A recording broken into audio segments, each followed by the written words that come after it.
yung mga photos na isi-share ko, actually are kumbaga complementary, no? Dun sa mga photos na na-present earlier ni Omeng, ni Romel.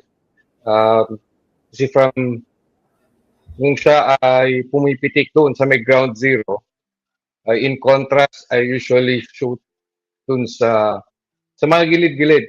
Kumbaga, kung ang main character yung mismong Nazareno, yung Lubid, at saka yung mismong Andas, ay somehow I'm drawn to yung supporting characters, mga side stories, no, yung mga nangyayari sa paligid, which actually are all part that form this whole feast of the Black Nazarene. So, can you please share yung first? Ito isang photo, ito nga, ito ay hindi, nasa tulay actually ito ng Quezon Bridge. So, doon ako na-stop actually kahapon dahil in comparison to last year, I think very obvious sa akin na sobrang dami ngayon, mas marami talaga and ang tao. And kung makikita natin, yung pictures na nakikita ko o kinukunan ko, usually represent or show kung makikita mo yung pagod sila kung saan nakasalampak. It means na itong mga deboto na to, yung physical na sacrifice na inaano nila somehow resonates with me. Kaya parang out of respect and out of documenting, uh, having them be part of history, at least in terms of photographs, no, makita yung kanilang mga pinagdadaanan or uh, yung na-experience din nila habang nag-a-attend ng prosesyon. Can we move to the next photograph, please?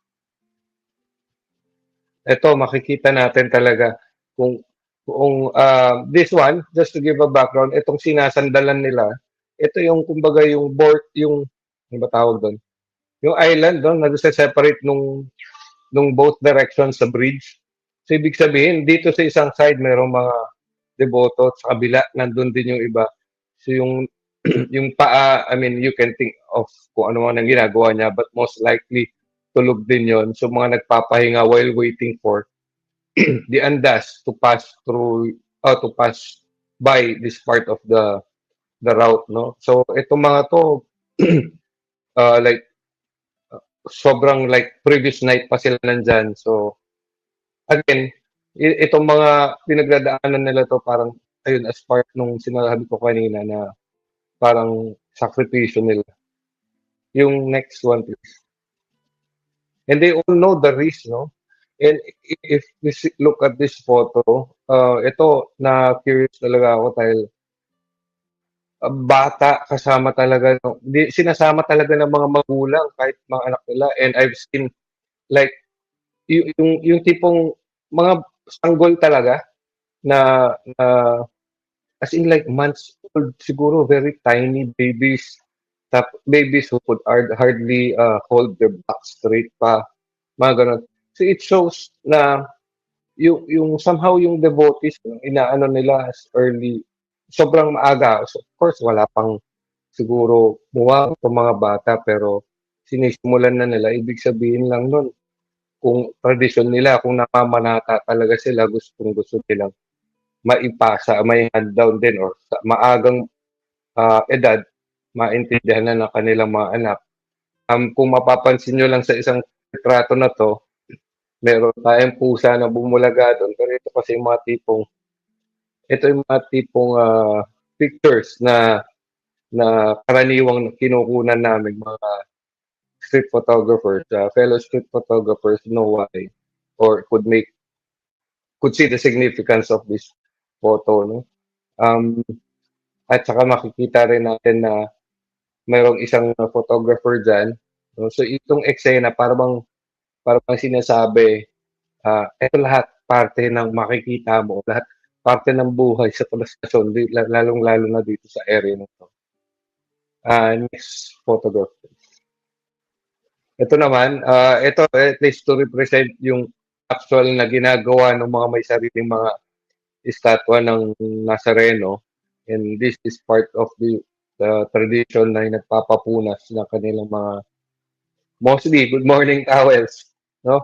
Uh, this is part of people's belief, and um, yung hope nila na yung pagpapapunas ng kanilang mga towels will bless them, mga ganun. Next one, please. Yeah, this one. See, this is one of this one photograph na that actually made my day, sort of. Kasi nakakatuwa when I go and shoot translasyon, in contrast to others who actually want to go there to experience yung mismong nakikipagpalitan na mukha, kumbaga, no, sa main flow ng translasyon, yung talagang dun sa mismong proseso na sobrang sikip. For me, since physically hindi ko kayang gawin yon, hindi ko rin kayang magtagal ng ilang oras katulad ng iba. Nagpa-check nga muna ako ng blood pressure ko bago dumarga dito eh. Mahirap na kasi mainit, matao, at talagang siksikan. Pero itong going back to this photograph, I like that after this shot, I was actually able to interact with this devotee. I mean, like, kita mo pati yung mga dala nilang ganyan na maliliit na figures or statue ng Nazareth. Sabi ko, nung ano ba 'to, tinatalokbungan niya kasi umaraw na. Sabi sa akin, pagkakuha ko nung shot na nangiti siya, nakita ko, sabi, "Ah, ang init kasi, naiinitan." Tapos sabay balik ko, buti na lang medyo okay din yung pagkakabalik ko, parang nakikiano lang siya, "Kasi kuya baka umitin." Sabi ko kasi natawa siya. So this small interactions, this sense of humor na balikan sa mga mga deboto is parang one is to give them some relief, meron sila something to smile about aside from kasi habang nabo-bored sila nag-aantay or alam mo yung mga pagod na, pero alam nila na merong kahit outsider, hindi ko gano'n ka-religious na person, hindi devotee levels yung aking faith, no? Pero alam nila na kahit hindi katulad nila, kaya nilang makipag-interact, naiintindihan sila at nakiki-share sa kanilang tradition. Kung nagpo-photograph lang or yung sense of humor man lang nila o yung mas kasama lang sila do'n. Ayun. Next one please. This one kumbaga represents lang yung I noticed this lady vendor, no? Kasi ito makikita mo rin lahat, siyempre vendors, devotees who are at the same time vendors, they take advantage of the the situation of the event, and at the same time yung iba nga actually hindi talaga nagbebenta, nagbibigay lang, no? Ito kanin to eh, na ano ng ulam. So ito lahat parte ng parte ng buong kaganapan, and these are the actually the moments, the scenes that actually um resonate with me because these are the people who actually spend time, effort, and and they know the risk of being there, but they are still there. The next one, please. Another the vendors there, similar to the previous one. Next one, please. Ito naman, konektado ito dun sa mga BTS photos ko, pero just to show you how ano para-paraan talaga kung saan makapwesto, kasi this is at top of the bridge, and since masikip na dun sa mismong edge ng bridge, no, para matanaw yung andas, para-paraan kung kailangan tumayo kahit gaano kainit, para-paraan para lang makikita natin yung diskarte ng mga deboto. Next one, please. This one, ito nga, behind the scenes. This is actually just a picture. I purposely took this photograph, and I think pati yung kasunod, please. Next.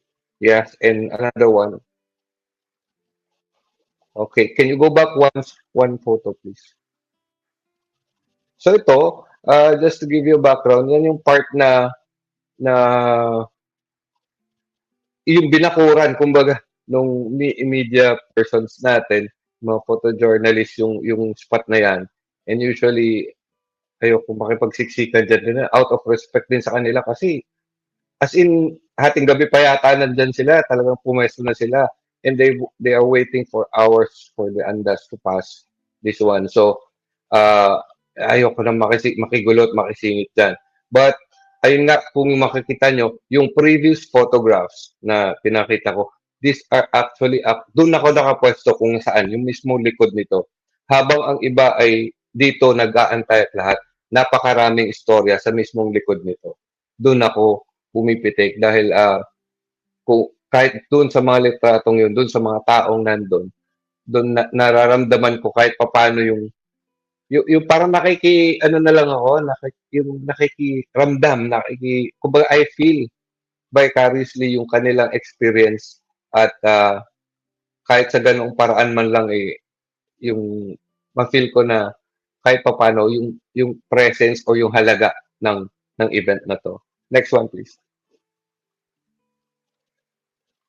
Next. Hello.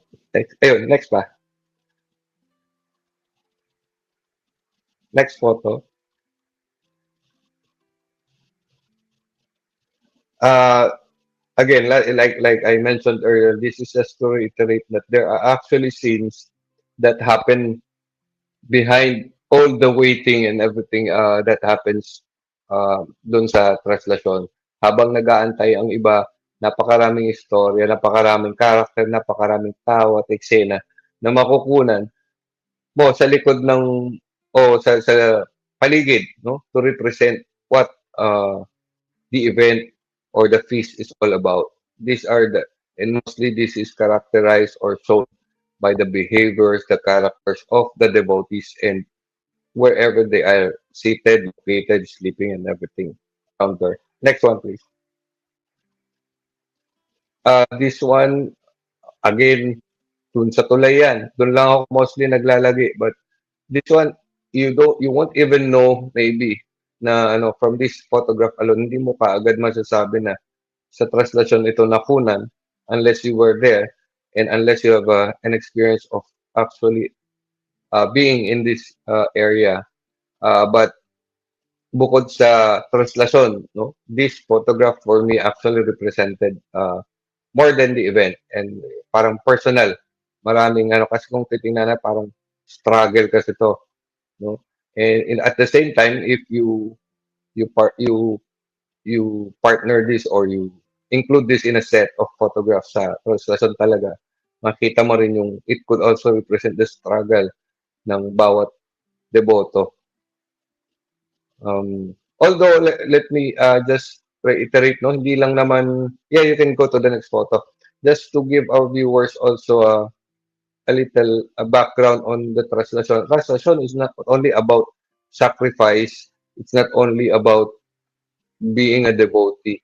Ang alam ko sa translasyon, ang pagkakaintindi ko dyan, it's also one way of, it's also an expression of thankfulness, of gratefulness sa poon who in the past may have answered their wishes, their prayers, and everything. So, yung ibang nagpupunta rito, yung sakripisyo nila ay, o yung mga physical na paghihirap nila ay actually paraan din ng pagpapasalamat. Hindi lang po nangihingi lagi ang mga deboto ng kung ano-ano, nagwi-wish. Ang iba rin po sa kanila ay kasabay nun ay may pagpapasalamat. Yun lang po sa akin pagkakaalam sa translasyon. And this one, all this chaotic arrangement of people here is always of devotees here is always a part of the event. So I took this photo to give an idea, a wider scene, to give an idea to the people who actually want to experience or who might want to come to this feast in the future. Next one, please. Meron pa ba? Ito, I think this is the closest that I got of a crowd. I was actually not in the crowd, no? Nasa side ako. Nakituloy lang kami sa isang bahay, but this is one of my older photographs. And it shows na ganyan, parang sea. As in, pag sinabi lang sea of people, talagang and it's a sea of people talaga. Next one, please. Um, yeah. this portrait of devotees is actually something that uh, I wanted to share.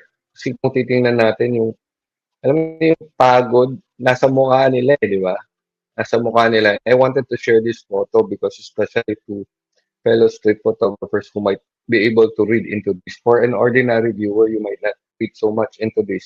But additionally, for street photographers, no, since yun yung background ko, you might connect the forlorn faces, the haggard faces here with the background sa likod na 24/7. Ibig sabihin, mahigit 24 oras, siguro mag 24 oras na mga deboto na to dito sa lugar na to. And you can see the effects on their faces. And of course, nandun yung uh, poster ng Nazareno sa likod to give context of the event itself.